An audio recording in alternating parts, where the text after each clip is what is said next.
got lost in the screen. Apologies. So Dave, welcome. Thank you. And yes, we are definitely looking forward from some practical insights about the engineering management and working with people, which is one of the most crucial parts of what we do. The stage is yours. Thank you so much. Let me just switch to presenter view here so I can see my slides. All right, well, good morning, everyone, or at least it's morning for me. So let's say $time zone appropriate salutation to everyone. My name is Dave Rensin, and I'm really pleased to be with everyone today. Really to talk about a particular passion of mine, which is how to be the kind of engineering leader that people want to work with over and over again. So my goal in this talk is to give you a simple mental model that you can use to navigate your way through, all the kind of tricky situations we often encounter as managers and conversations that we have to have.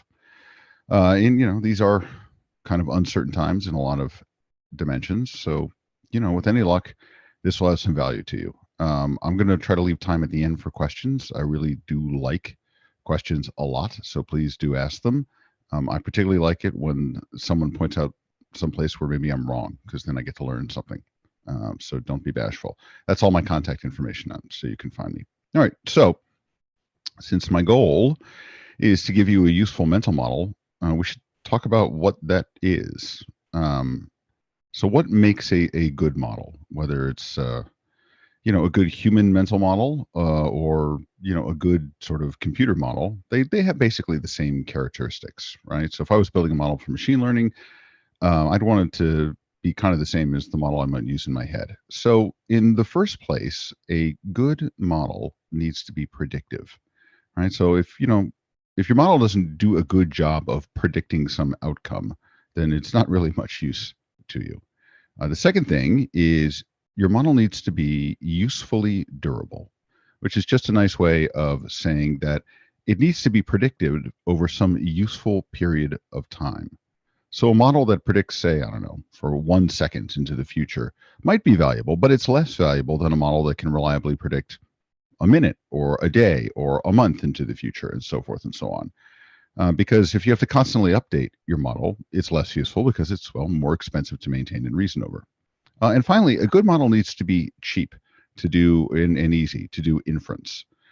So for a computer model, that means we want inference, that is, when we ask it a question to get an answer, to be fast and to not take too many resources. And for a human model, that means we would really prefer a model that we can easily hold in our minds and remember and then reason comfortably with. All things considered, if I have a choice, I'd prefer to have a model that I can easily remember rather than one I have to go, say, look up in my, in a book or in my notes every time I want to use it. I mean, those models are still useful. Like, there are a lot of equations I can't just keep in my head. I go look up in a book when I need them. But they'd be even easier and cheaper to infer over if they were easy for me to remember. So that's the basic description of what I'm hoping to accomplish in this talk, to give you a useful mental model of how to think about engineering management and get through tricky situations.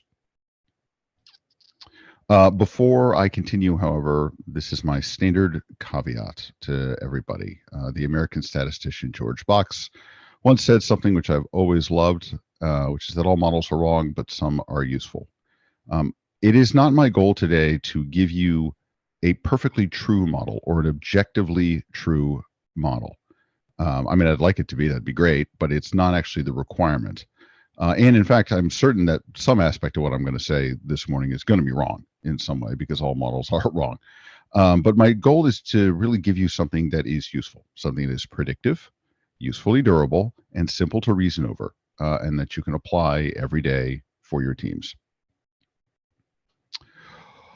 Okay, so this talk is not a talk about biology, but I do think it is important to spend like one slide and at least tell you where some of these ideas come from. So I'm not really trying to describe a model that represents biological truth per se, but I should note that a lot of the thinking for this comes in large measure from this book that you see on the screen. So, I can't see an audience. This is usually better live, but I can't see you. But if you're old enough, you might remember a fellow named Jeff Hawkins, or the thing that he invented 20 years ago, or a little more, called the Palm Pilot, the first sort of personal digital assistant. It was pretty important in the industry in the late 90s, early 2000s. But it turns out Jeff's actual passion has been neuroscience. And after he was very successful in tech, he founded a brain research company in California, here in California, called Numenta. Now, Numenta is a really interesting company. Their goal is to actually explain the physical biological processes in our brain that give us human intelligence, right? So they do want ground truth. And last year they published a book called 1,000 Brains, which sort of summarizes what they have found so far. Now, I'm not a neuroscientist. My degree is in statistics, so I can't comment on the, let's say, biological strength of their conclusions, but I will say what they propose agrees nicely with sort of what I can observe in the world and the last 27-ish years of building and leading teams, and the data looks reasonably solid. So if you're interested in the fine details of all this stuff, you can read the book. It's pretty easy to read, but I want to summarize a few key points. So, if we were together in a crowd, I might ask you to call out, what is it you think your brain is responsible for? Like, why does it exist? And you might say, well, breathing and heart rate and digestion and that kind of stuff. And you'd be right. And all of those things are done in the brainstem. So the brainstem is a little thing, it's a relatively small part of the brain. It's only about 3% of the mass, and it's right in the back of your head, where your spine comes into your skull. And doesn't take a lot of space, and as far as we can tell, it doesn't require a lot of the energy of a brain. But it's critical. It is, I don't know if you want to compare it to a computer, it's the BIOS of the computer. If it gets corrupted, or in this case, if there's physical injury to the brainstem, it is pretty often fatal, almost always, because it's kind of the thing that keeps the lights on for us. So, okay, your brain definitely does that. But that's only sort of 3% of the mass of the brain. So, what about the rest of it? Most of the rest of the mass of the brain is this thing you've probably heard of called the cerebral cortex, which sort of starts in the front of the brain, wraps all the way around the back. When you see a diagram of the brain, you see the two hemispheres, you're really looking at the exterior model. So you're looking at the cerebral cortex. And the largest part of the cerebral cortex is a thing called the neocortex. And the reason it's called the neocortex, by the way, is because it's the newest evolved part of our brain. And so, as I say, when you see a model of the brain, you're mostly looking not just at the cerebral cortex, but most of the time you're looking at the neocortex. Now, the neocortex is more than 75% of the mass of our brain, right? So it begs the question, what does the neocortex do that it occupies most of the mass of the brain? Well, the Numenta team's been doing research for a long time, and they think they have very strong physical proof, like they can actually see these models work, that the main function of the neocortex is to create models of the world for the purpose of predicting the future. All right, so the neocortex, the largest single part of our brain, exists so that we can successfully predict the future. Now, that is their theory, and I think they've got some pretty strong evidence as far as I can tell. And, if they're right, some of them will win Nobel Prizes, as they should. And so time will tell us that. But that insight, I do think, explains a lot about the way humans behave. And if it's true, which I do think that it is, it gives us some powerful tools to help us lead others. So that is the end of the biology part. And I did promise you a useful mental model. So the model I'm going to describe to you, the model I want you to be able to hold in your brain, is going to come in 3 parts. And here is part 1. So this is my obviously oversimplified explanation of the human brain. The human brain is designed to do exactly and only 2 things in our little mental model. Keep the lights on, keep us breathing and alive, and predict the future by making models of the present. Now, again, this is an obvious oversimplification, but remember what I said, the model doesn't have to be perfectly true. It just has to be super useful. And I think, so this is the first thing I want you to hold in your head. is that this is it. This is what the brain is designed for. And so I believe every action we see people take, that they want to take, how they reason about the world, is in support of one of these two things.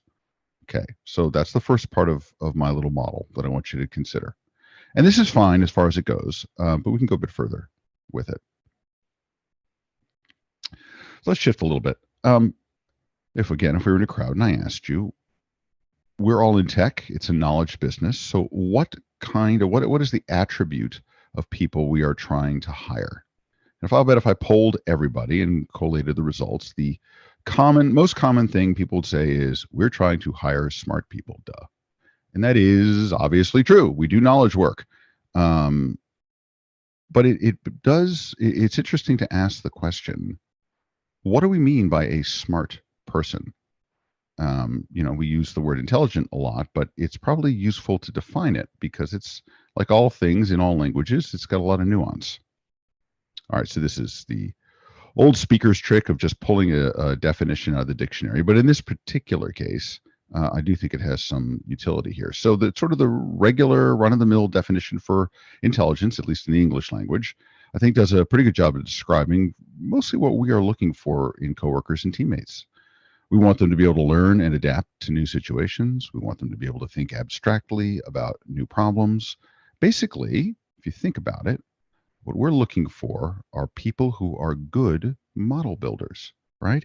People who can look at current situations, build good models, then take those models and use them to reason over similar situations, or transfer them in some sense to other things. Now, obviously, not everyone is going to be good over time at building mental models about every topic. Like everything else, you have to practice. So some people, let's say, are good at building mental models about, what other people might want, what their incentives and desires are. Those people are probably going to be really good, like negotiators, and maybe do well in sales or business strategy. Other people are going to be great at building models of how other people might react or feel about a situation. We like to use the term emotional intelligence. They're probably excellent candidates for some kind of like customer facing role. It could be a technical customer facing role, or it could be support or technical success. I don't know. And still, other people are really good at building models of how you can like configure tools and fit them together in a way that gets work done without human beings needing to be involved in every step. Those are engineers. And when the tools are computers, and the things we are mostly configuring and fitting together is computer software, well, they become software engineers. That's me and probably everyone or nearly everyone in the audience. But in all cases, the one thing everybody we hire, no matter who they are, no matter what job function, in every case, those people have excellent general model building skills that they have applied or choose to apply to specific domains of interest. That's how we know to put them in the right jobs. And that's fine. I would bet, after having done at this point probably thousands of interviews across a bunch of companies, the one thing that is common across all of them is we're testing for people's ability to reason abstractly and then apply it to a concrete situation. So, but we should acknowledge, there are other groups of people who are also excellent model builders, but not necessarily appropriate for the kinds of jobs that we hire for, right? So I'll give you one example of world-class model builders. I mean, people whose brains are fantastic at building models of the world. Athletes. Think of a world-class athlete in a sport like gymnastics or fencing. Actually, it's a good one too. These people have incredibly precise and predictive spatial and temporal models, right? If you're a gymnast at the Olympic or a competitor at the World Cup, who's trying to score a goal, you have to build unbelievably precise models of your body and how it relates to the world and the thing you're going to do and what it's going to do in the world. And they have to be accurate, usually to millimeters and milliseconds. So that is amazing. But when those people are very successful, how often do we see them interviewed on television having just won, a gold medal in some competition? And the interviewer says, "Congratulations on becoming Olympic champion or World Cup champion. Tell me, how did you get to be so damn smart?" because that doesn't normally fit the definition we like to think of. So being able to build world-class models in those domains in athletics, let's say, is an incredible achievement, which we should admire. I certainly do, because I can't do it. But the challenge is the models they are building are incredibly domain specific, only predictive under a very limited sort of circumstances, and brittle in the sense that they're not durable for a long period of time. The model they build in the brain of the whatever uneven parallel bars in a gymnastic competition is good for exactly that moment in that competition for that performance, let's say, that they're doing. And so we don't look at world-class athletes and think of them as fitting our general definition of intelligence, because the models they're building aren't demonstrating any abstract reasoning ability. Now, that's not to say that there aren't some really intelligent people in the class of world-class athletes. They're not mutually exclusive in any way. And I'm sure, several of them, in fact, I know several of them gone on to do some really interesting things. It's only to say that what we're after really are people who can successfully transfer models from one domain to the other. Like, that's the key thing. They can build a model and then pick it up and use it in a different situation usefully. This is generally how we define abstract reasoning. And it is the thing that, if we think about it, we are most looking for in our employees. The older you get, the easier you learn, Lord knows I have, that nothing is free in this world. Everything costs something. And so it turns out there's a lot of literature to support the idea that the higher your ability for abstract reasoning, the higher the price you pay in anxiety. Over and over again, we see in the literature a strong correlation with the ability to think abstractly, with an increase in the likelihood and severity of anxiety. There's a link here and a QR code if you want to go look at the research, but this is a well-studied subject. And so probably everybody in the company you work at has imposter syndrome. I work at Google, literally everybody has it.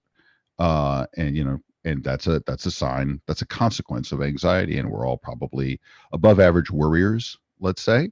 And that is a price. And we're going to talk about why this is probably true. And we've all felt anxious. Everyone does. And we know the effects pretty well, right? We get that sort of feeling of unease or uncertainty about the future. And that's the really, I think, the critical thing to focus on is uncertainty about the future. And it's worth talking for just a second about what happens, like what happens in the body when we're feeling anxious and what it does to us. So, there's what the body does. If we're going to oversimplify, the body really dumps two chemicals most of the time, adrenaline and cortisol. Okay, so adrenaline, probably everybody knows. If some people will call it epinephrine, actually norepinephrine.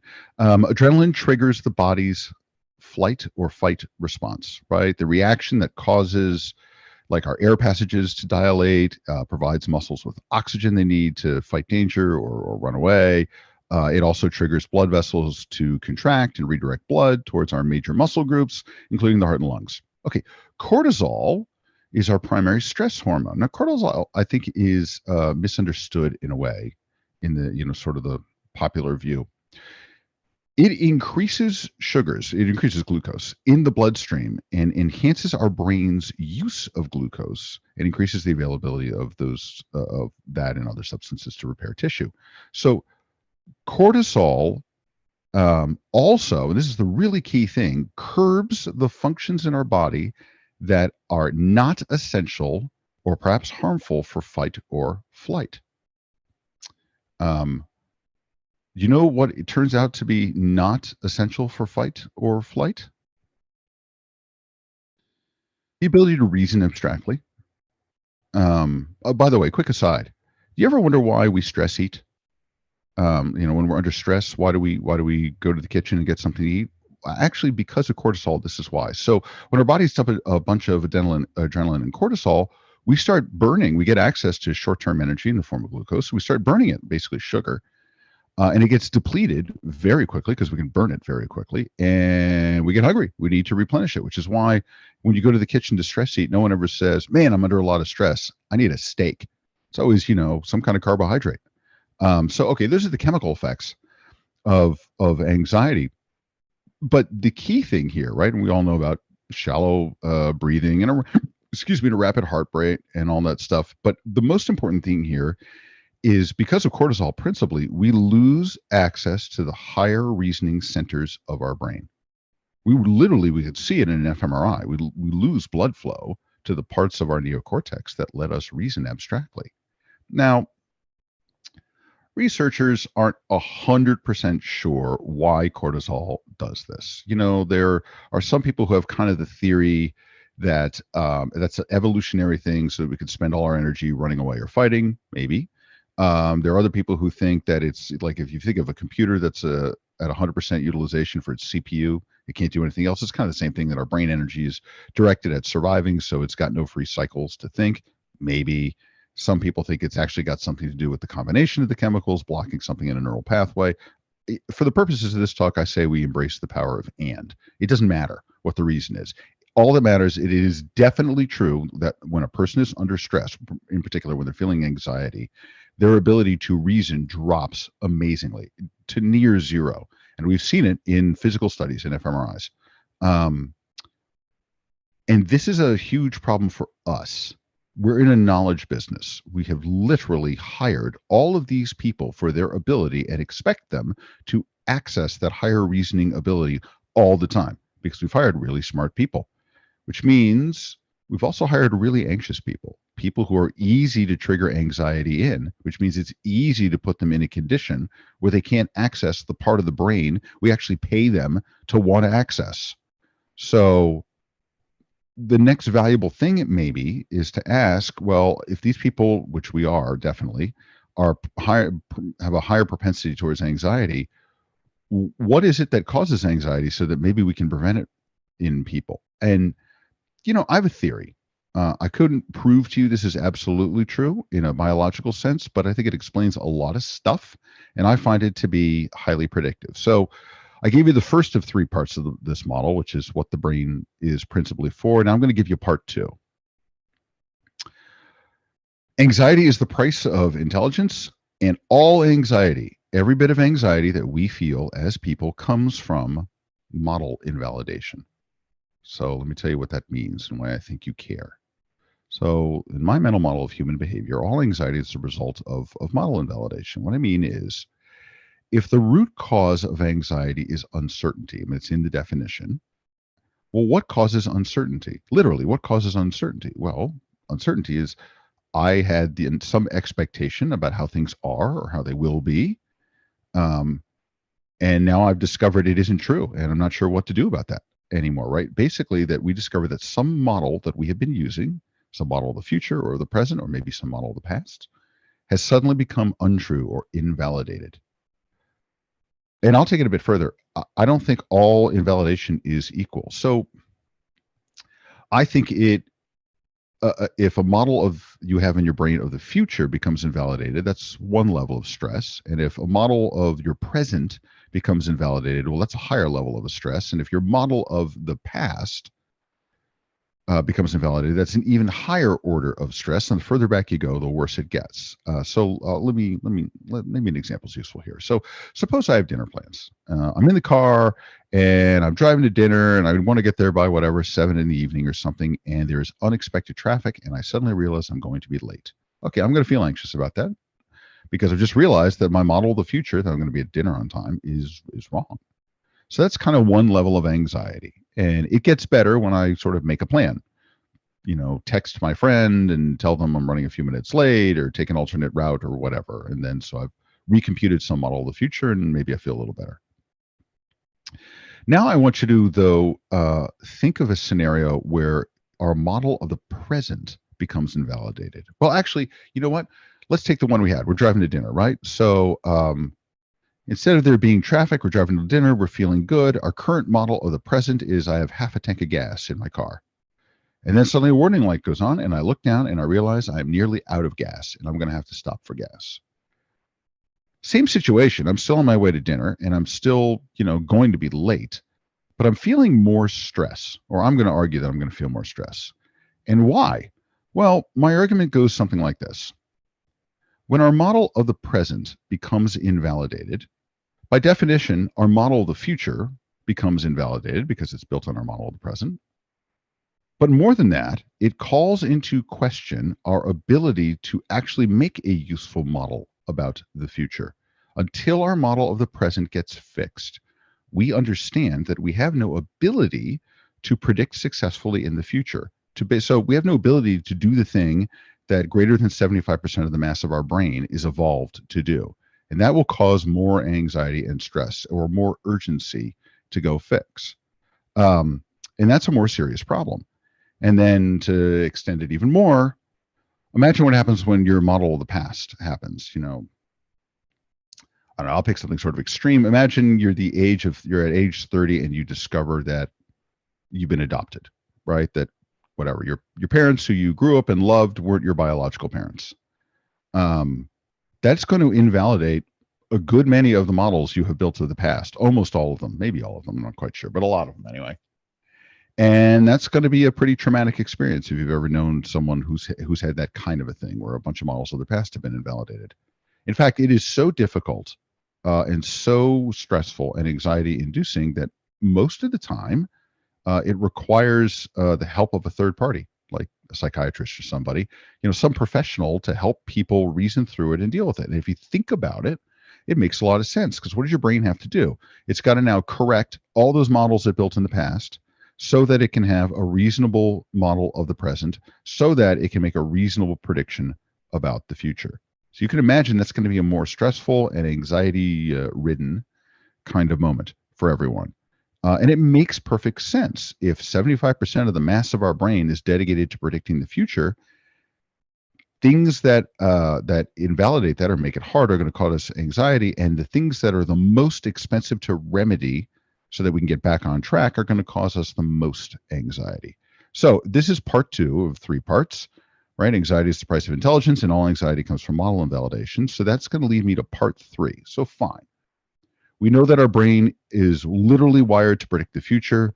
We know that we hire people who have a high propensity for anxiety because their brains are really good at building models, which means they're really good at sort of forecasting ways things can break. We know that they're going to feel anxiety when they get their models become invalidated, and the more models you build, the higher the likelihood that is. So what the heck do we do about it? Here comes the most important thing. Since we hire people and ask them to access the higher reasoning functions of the brain, and we know that when they are anxious, they cannot access those parts of the brain, therefore they cannot do the thing we hired them for, and we know that the cause of anxiety is a loss of the ability to successfully predict the future because of model invalidation, therefore it stands to reason that the job of a leader, all leaders, is to lower the anxiety of their people by making it easy for them to successfully predict the future. That's your job. That's my job. We hired these people because they're smart. We want them to use that intelligence. We don't want anything to get in the way of it. Anxiety gets in the way. Anxiety is caused by an inability to reasonably predict the future. Therefore, it is our job to lower their anxiety. And the best way to do that is to make it easy for them to predict and reason over the future. Now, I know what you're thinking. I can barely predict the future. Like, I don't know what's going to happen 3 weeks from now. I don't know what's going to happen in the global economy. I don't know what's going to happen in world politics or whatever. And that's what we're going to talk about. Like, how do you create certainty for people when we all exist in an environment that has a set of things we can't control and we can't know? Well, let's start this way. The first thing you should not do, the first thing that will definitely break is, and everyone's first instinct, by the way, so how to definitely fail is top-down central planning. If you have it in your head, oh man, I have to think through every scenario and lay it out A, B, C, D, and E and tell people exactly what to do, and that's the way I'm going to give them certainty, you're wrong. In fact, it is a physical certainty you're going to fail. So let me tell you why. We're all engineers at this conference, which is awesome.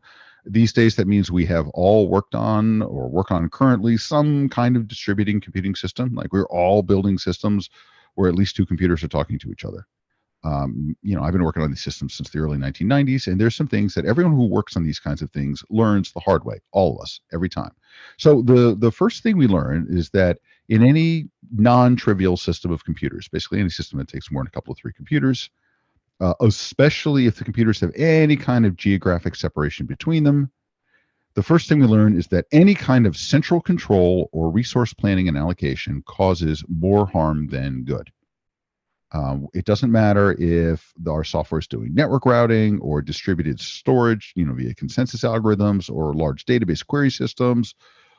We learn quickly and the hard way, all of us, that central resource control and allocation and direction and planning becomes an unworkable model in the distributed computing system. Why? Okay, well, if you're doing it for a while, you kind of know this. In the first place, there's latency, right? Events in a system all happen locally. They don't happen globally usually. They almost all happen locally, which means the local nodes have to observe what's happening, communicate it back to whatever the central planning thing is, and that thing's got to make some decisions, and it's got to send the new instructions back out to the nodes who then have to go and react.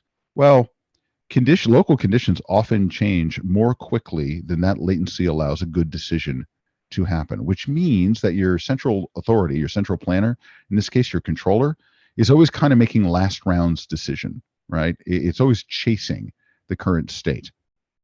And, frankly, even if latency weren't a problem, as these systems get to be large, the sheer throughput of decision making, the sheer volume of it, becomes such that it overwhelms a central system. Just enough even if everything traveled instantly, like faster than the speed of light and with perfect information to and from the central control node, the fact of the matter is that the volume is going to overwhelm any capability to do any kind of central thinking and coordination.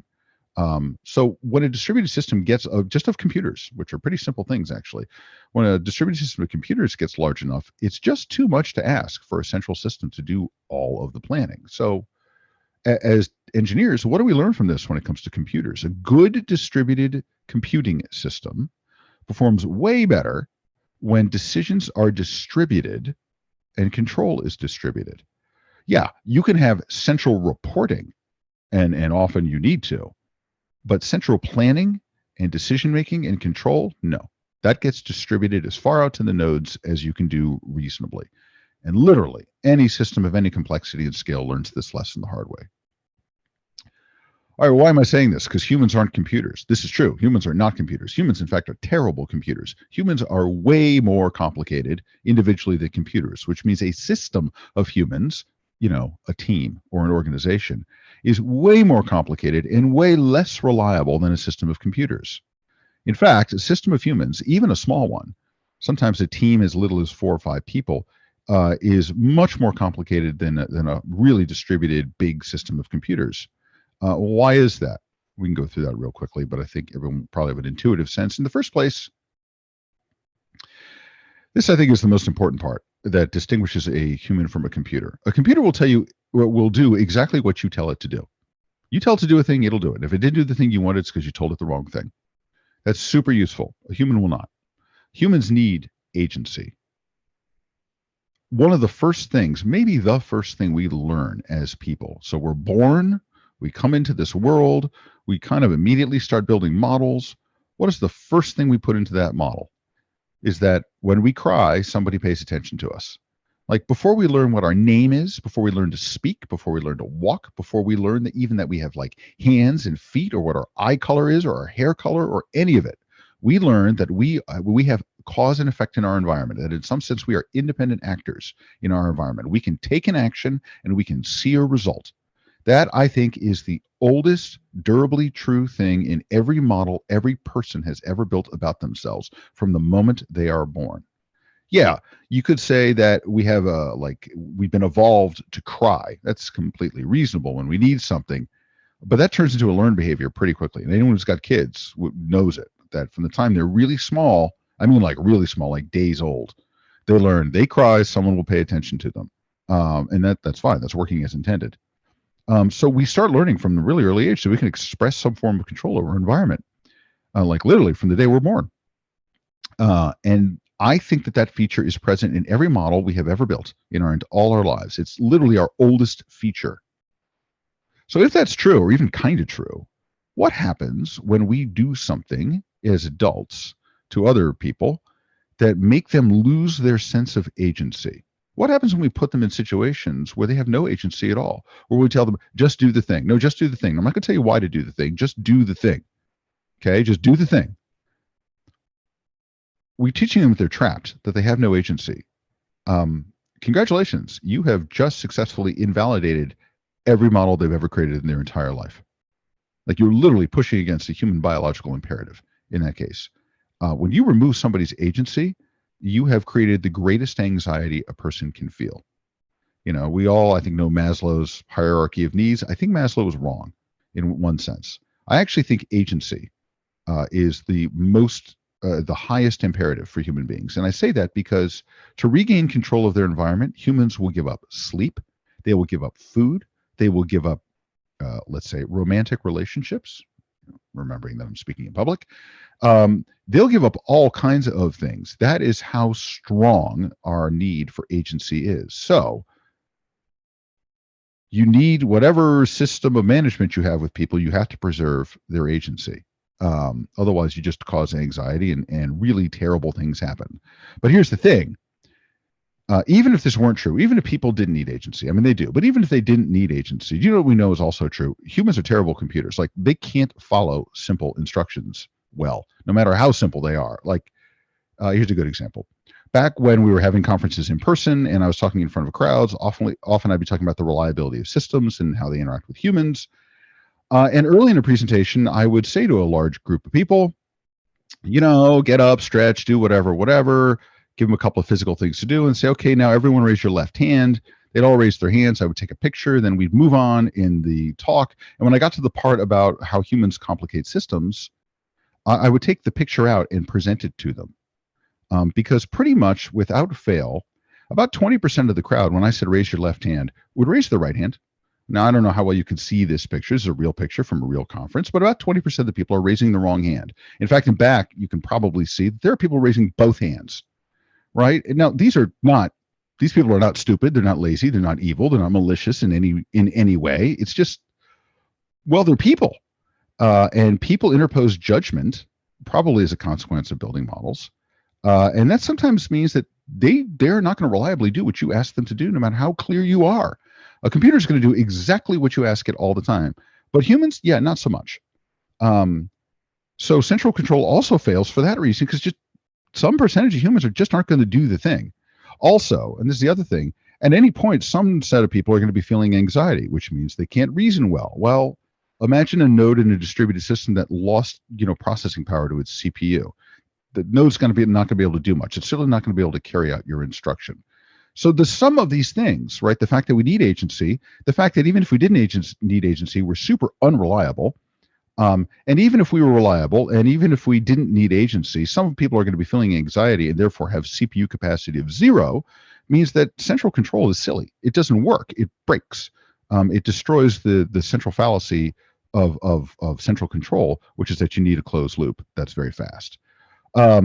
So if central control is bad for a distributed system of computers, and it is existentially terrible for any non-trivial system of humans, which basically means any team, of like 4 or 5 people that have anything more than like 10 feet of geography between them.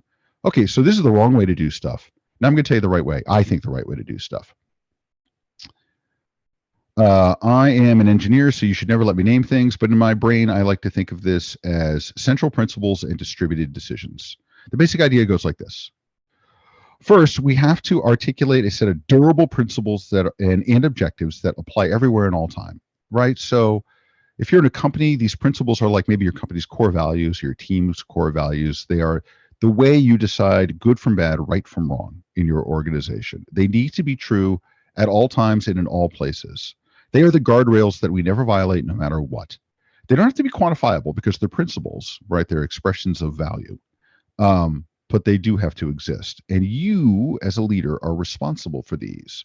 If you run a company, you're responsible for them for your company. If you run, a division, you're responsible for the division. If you run a team, you're responsible for articulating the principles of your team.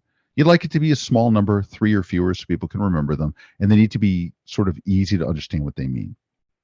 Okay, once you have a set of principles, well, now you got to assign your set of business objectives, and they have to be quantifiable. So, like, unlike principles, these need to be quantifiable and measurable. If you know what OKRs are, they're the O. Maybe it's user adoption or revenue. Those are all fine candidates, or delivery or whatever. And the message, the consistent message to your team has to be, we're going to optimize all of these objectives within the constraints and the boundaries of our principles, right? So we're not going to violate our values, but we do everything we can without violating our values to optimize for our objectives. So your job is to articulate principles and set objectives. Now, then the next step, we are responsible as leaders for demonstrating with words and deeds our adherence to principles and objectives. This is critical. We have to live these things visibly and loudly for our teams, big and small, because people are paying attention. They need to see us actively modeling these things.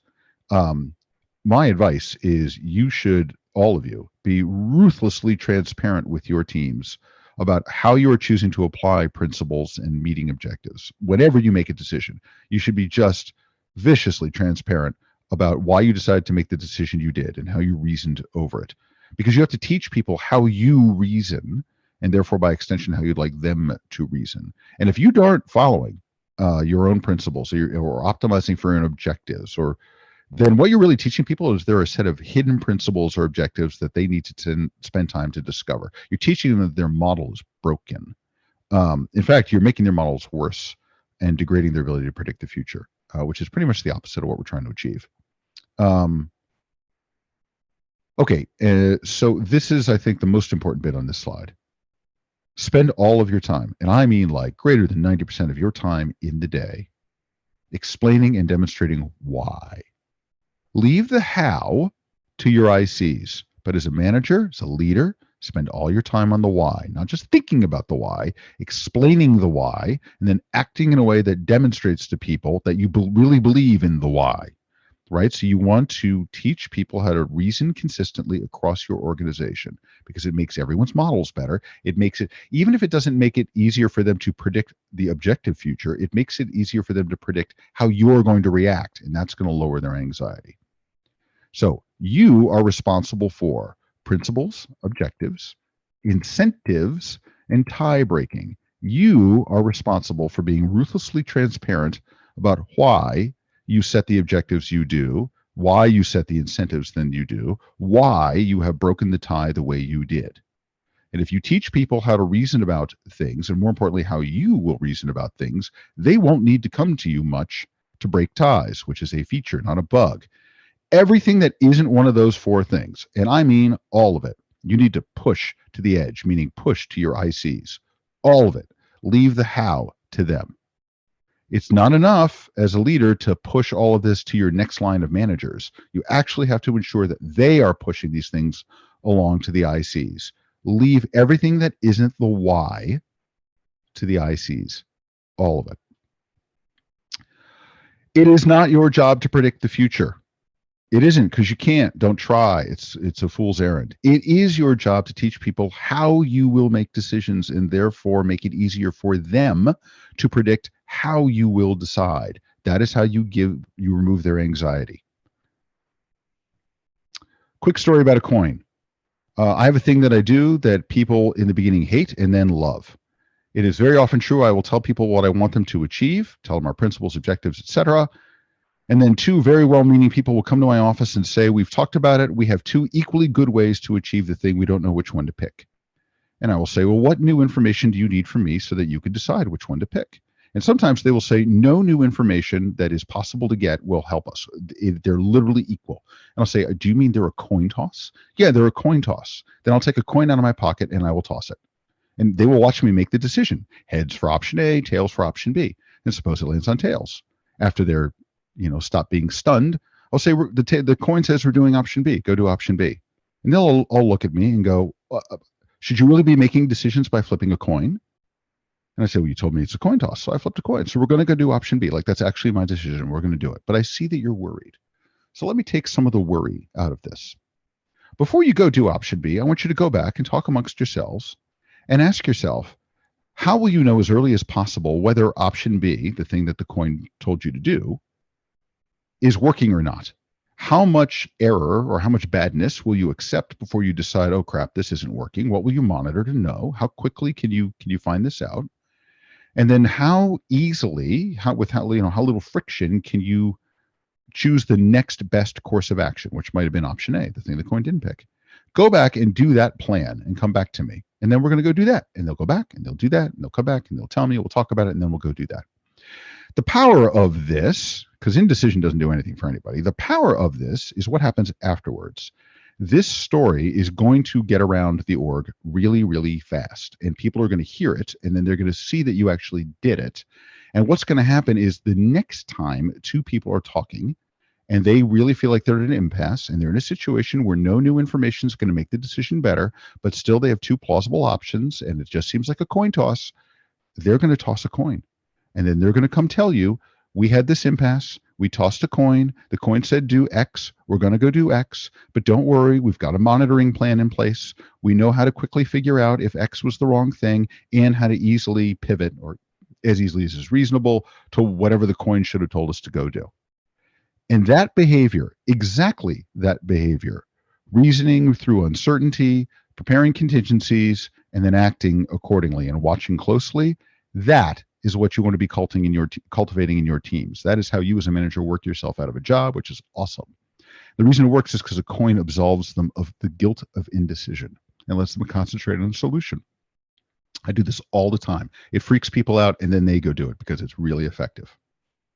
So let me give you my last piece of advice in our last few minutes. I don't know who actually said this. People like to say Einstein said it, but he definitely didn't say it. Some misguided person once said that you don't really fail until you give up.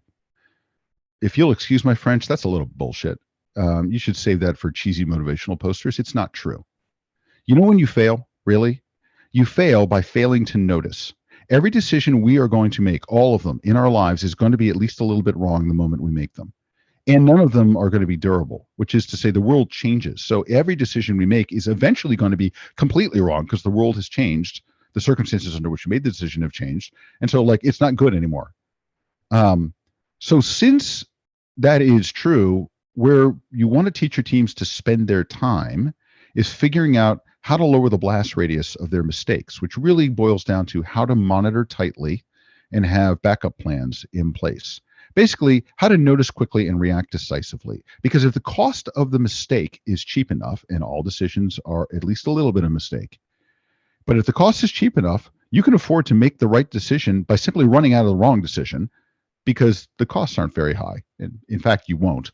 But still, and also lower everyone's anxiety because they won't have to be riddled with indecision because the cost of the mistake will be pretty small. So that's my last piece of advice. Right. You can make lots of wrong decisions if the costs of your mistake are low. So spend your time figuring out how to notice quickly and adjust. So here's our simple model in 3 parts. Our brain does exactly 2 things, keeps the lights on and predicts the future by making models. Anxiety is the price of intelligence, and all anxiety comes from invalidation, model invalidation. And our job as a leader is to lower anxiety by making it easier for people to predict the future, or at least predict how you are going to react. So we got a couple of minutes left. I really do love it when people tell me why I'm wrong, because then it makes me a little less dumb, which I really appreciate, because something about this is definitely wrong, because something about everything I say is at least a little bit wrong. So we got a couple of minutes. I'd like to be a teeny bit less stupid, or you can go argue with me online if that's a thing. That is all of my contact information. Thank you for being an attentive audience. Yes, thank you. And thank you for all the insights. I think it's really hard to argue when you show us how our brains and bodies and hormones work, and that's the fact. So we have one question, one of the questions from the Slack. You can check questions afterwards as well. So when you are a leader and you got in the loop of this anxiety yourself, and your leader haven't seen this talk, how to pull yourself out so you're able to help others? Okay, so I've had this conversation with leaders in the past, people I worked for, where I've just gone to them and said, hey, so-and-so, I'm going to make up a person's name, hey, Fred, or hey, Sally, I need something from you, which I'm not getting, or the team needs something from you, which I don't think accidentally we're getting. And they'll go, oh, what do you need from me? Well, everyone's feeling anxious. Why are they feeling anxious? Well, they're feeling anxious because they don't know, A, B, C, or D.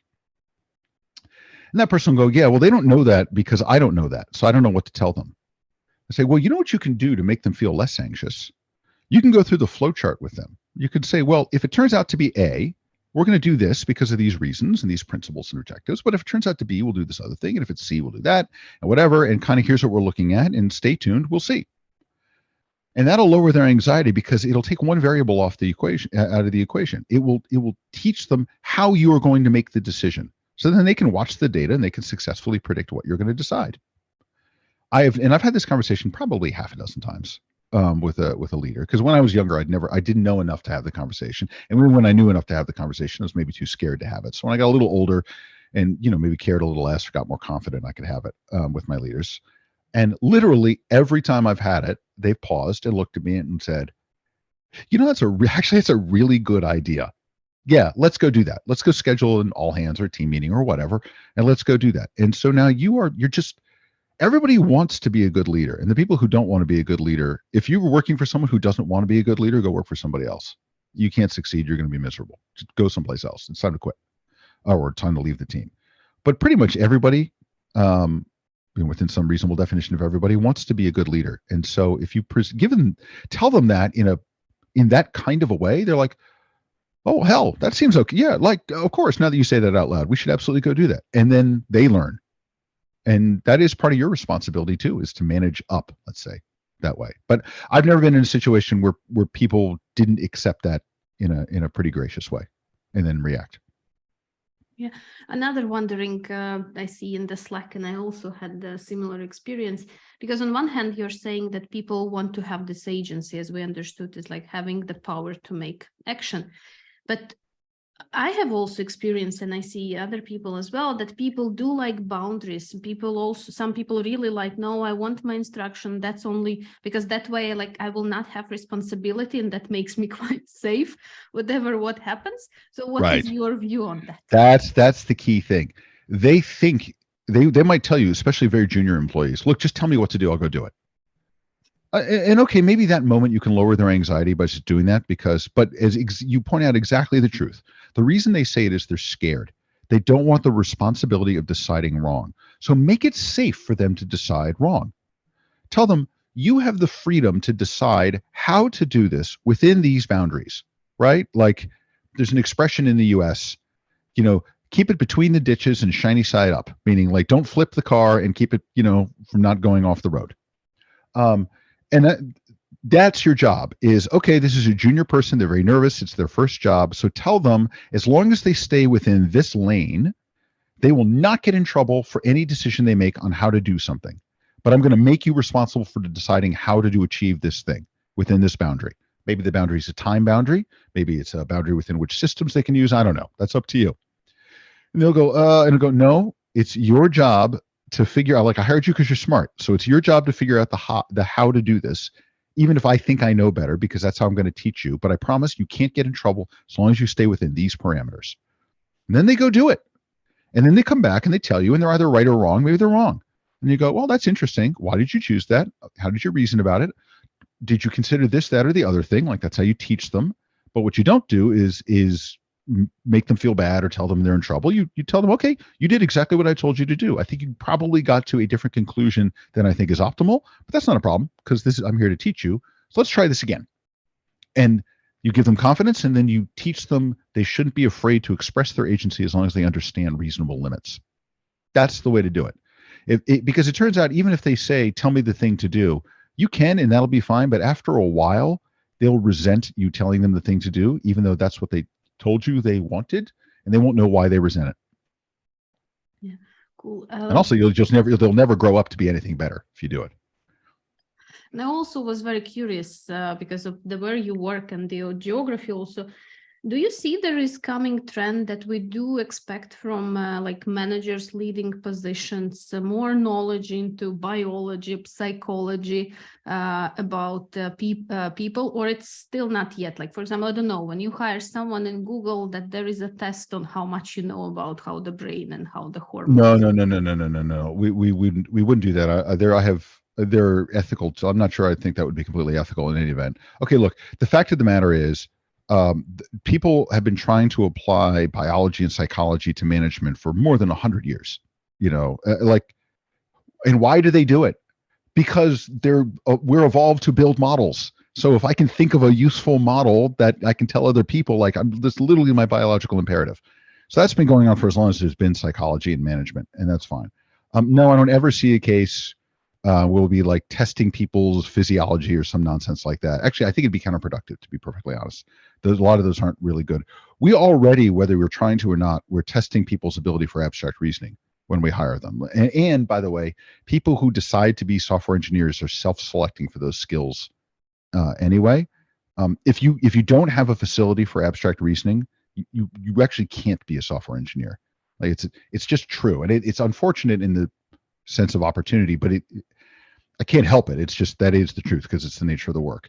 So no, I don't think we're ever going to do that, and I don't think we ever should do that. But I will say, the concept of central control being a bad thing and really pushing things to the edges is becoming even more important now, not just because teams are getting bigger, but because with hybrid work and remote work, teams are becoming geographically distributed, right? And so the latency effect is now, when we were all in the same office in cubes next to each other, maybe you could get to a size of 10 or 20 on a team before you started to notice those effects.